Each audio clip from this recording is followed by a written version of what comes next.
Two songs from the new album by Jesus and Mary Chain. Honey's Dead is the album's title, and I've had about 2 months listening to cassette of it. I'm not sure, in fact, that the order in which I've been listening is the way it falls on the record, but it is a stunning album, and William and Jim are here. We should say that we played Catch Fire and Sugar Ray and another couple of tracks to come. You're obviously happy with this record because you've had it finished for quite some time. Yeah. How long? Since October. Yeah, we've had time to get sick of it. Are you sick of it? We're used to it and we're thinking about the next one, really. You can hear the flaws on the record. I mean, even this amount of time after you've done it. I mean, I listen to some of the tracks now and I think, well, maybe we could have tweaked this or we could tweak that. I mean, if you look at it that way, I mean, you could easily spend your whole life making one record if you just took time off and went back to it. And I think a lot of people do spend too much time making a record, and what you got to do is you just got to at some point just cut it off and just say this is it, it's done. To hear you saying, of all people, that you quite like to go and tweak something, I thought part of the beauty of the Mary Chain stuff is that it is flawed. It's kind of, you know what I mean, it's not perfect. But the day that you do but we're not talking about things like rough edges or feedback. We're talking, it's just tiny little things. Like sometimes you hear a song, you think the bass drum should be a minuscule piece louder. Yeah. The day that you do the finished mixes, you think you're walking away there thinking you've made a perfect record. Yeah. Say a week later, and then it's not so perfect. And you just got to resist the temptation to go and fiddle with it. You got to. Otherwise, you never stop. And what you've got to say is, there's going to be another record. That's the incentive to make another record. You make more records because a year later, this record's just not going to do the job for us, and we're going to say, well, we should make a record like this, and we're going to do it. And that's why that's why we do it. How much do you like this record now compared to your previous albums? I think the most recent record for us is always the best for the reasons I just said. Yeah. Really, the longer time ago it was that you made the record, the more the flaws seem to jump out at you, seem a bit more hideous. And of course, people will be able to discover these songs live on Roller Coaster, which we've been plugging away unashamedly for the last 3 months. Did you have to sort of learn to play this live? Because you did record it in your home studio, so I mean, the album came first, and then you had to sort of work it out for live. Yeah, it's not a home studio. It's a studio, and it's a proper studio, but it's yours. Yeah. Can we plug the studio now?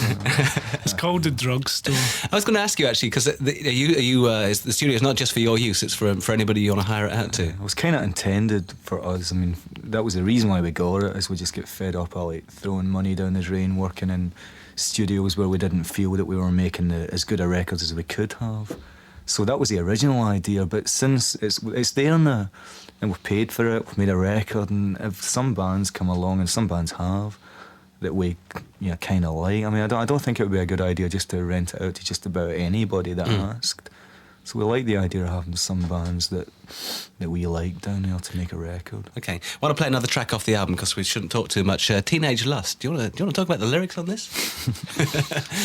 Not particularly, no. Well, I don't know. It's about an old man having sex with a young girl.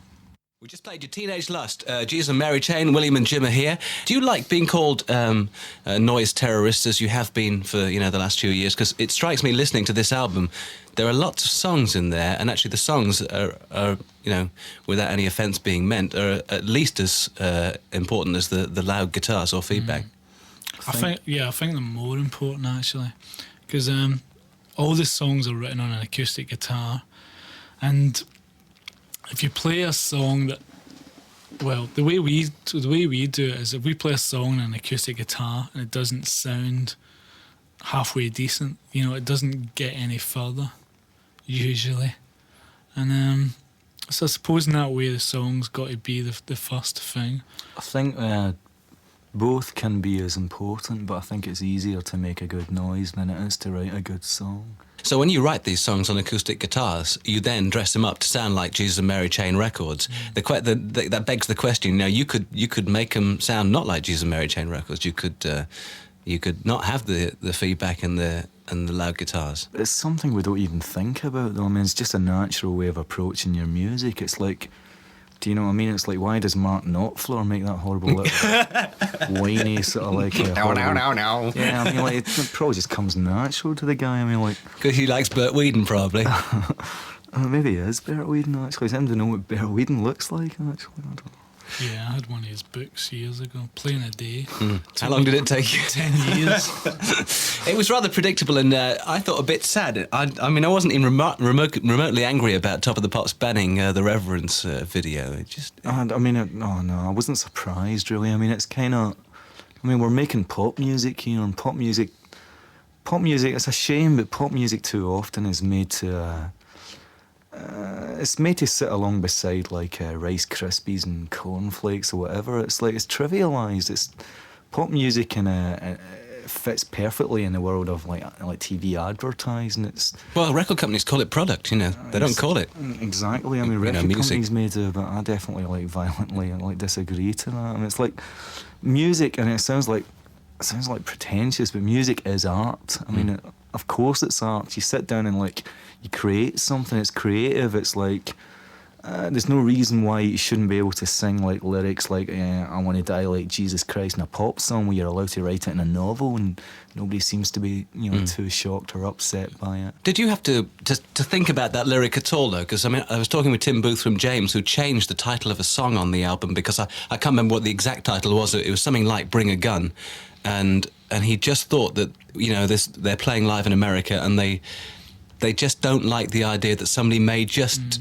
because it's an invitation. You can't. I mean, what I would say is under no circumstances do you change words of songs. If he feels that strongly about it, don't go to America. All right, one more question before we play another song from the album, and it's basically connected with the roller coaster tour. I mean, you've always had an unusual, I think it's fair to say, style of performing live. You've had your own unique style. Do you like performing now? Do you feel we do, yeah, more comfortable about it? I think what throws people is the lack of the introducing the band and showbiz bow at the end of the gig and drum solos. Yeah, or the drum solos or the at the end of every song. Do you know what I mean? I think people expect certain things from a pop show, a rock and roll show, and we see our job as we've written the songs and we're going to perform them. There's no more to it than that. I mean, you like it or you don't. I mean, I don't tell jokes for a living. I don't know the audience, so I'm not going to say hi, how you doing. You're not a salesman. I'm not selling anything. I'm playing songs, but not only that. I'm not a showbiz person. I mean, I suppose what we're saying is we really don't know the audience. It's a large, hopefully large gathering of people, and you can never get to know a crowd, and we don't. And do you think they feel they know you though? Because a lot of them are real fans and they study your work. People probably think they do know us, but the truth is they don't. You know, I mean, nobody gets to know anybody unless they've met them and spent time with them, and you can never have a relationship with a gathering of people. And anybody that pretends you can, or they're just going through the old showbiz routine. The Cliff Richard routine. It's phony. I mean, we at least are honest, I think. I mean, what we do is we're awkward on stage. Don't really admit. I don't mind admitting it. We're intimidated by an audience. Sometimes the audience is intimidated by us. But there's no showbiz. We play the songs. And that's all we've got. That's all we're going to do. If you don't like that, you don't need to come. I think what we tend to do to make up for the kind of the Bob Monkhouse showbiz phoniness is we do loads of slideshows and projections and all of that. And we're getting we've done that on the last couple of tours, and we're going to get even more into that. We make all of those film shows ourselves. Yeah. We just we're into making movies. We're into making films. We make some of our own videos. And we're at the moment we're making a movie that's going to be projected on stage for the roller coaster tour. I know a few of the other bands are doing that too on this tour, but we're also doing it like we have been for a while. Lollapalooza 92. We've spoken to Lush are on the bill, but also a British presence is the Jesus and Mary chain.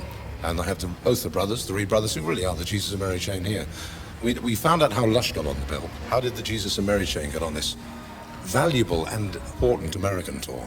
There's no story that goes with it. I mean, we didn't try. We were asked, full stop. We were asked to do last year's one, which we couldn't do because we were recording our album. They re-invited us, and I don't know why. ask them. But yeah, we wanted to do it. My impression of it is that it's valuable. What do you mean by valuable? A lot of the side attractions are like trying to get people to register for votes, to legalise cannabis, anti-abortion and pro-abortion and stuff like that. It's not just a rock and roll festival. That sort of stuff, though, like, was not really of our choosing or any of the bands on the bill. We didn't have anything to do with that. I mean, so we didn't know about that and we agreed to it. Neither did any of the other 6 bands. Don't ask me what I would have done, because I don't know. I don't really think it's that interesting, to be honest, what is going on out there, like some of those like sideshows and stuff like that. But different people's tastes, you know. But it went this far when it could have went like 50 miles further.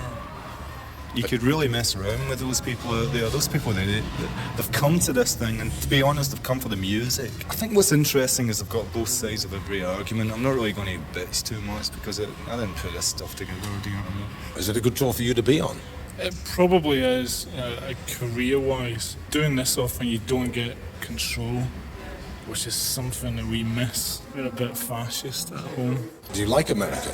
Is it a good place for a band like the Jesus and Mary Chain to play? The novelty's worn off coming to the States, to be honest. 9 weeks of this TV is driving me mad. Cheers 4 times a day, the Golden Girls, and Who's the Boss and all that rubbish. I'm in desperate need of some TV culture, like Coronation Street. Or EastEnders? Yeah, something like that. I'd like to start waving American flags because this country is sick. But whose country isn't? Do you know what I mean? But like most of what I like blues music or like rap music or rock and roll music, it's all like American. It all stems from America.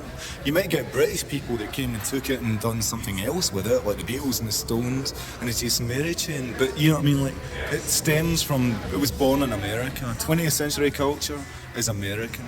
Touring the world and all that rubbish has it's lost a lot of its charm for me. We've been doing this for 8 years. I never thought it would happen, but seeing New York these days is kind of, New York again, and that's sad for me. I got bitten by a security man last night. I spilled beer down his sneakers and he bit me.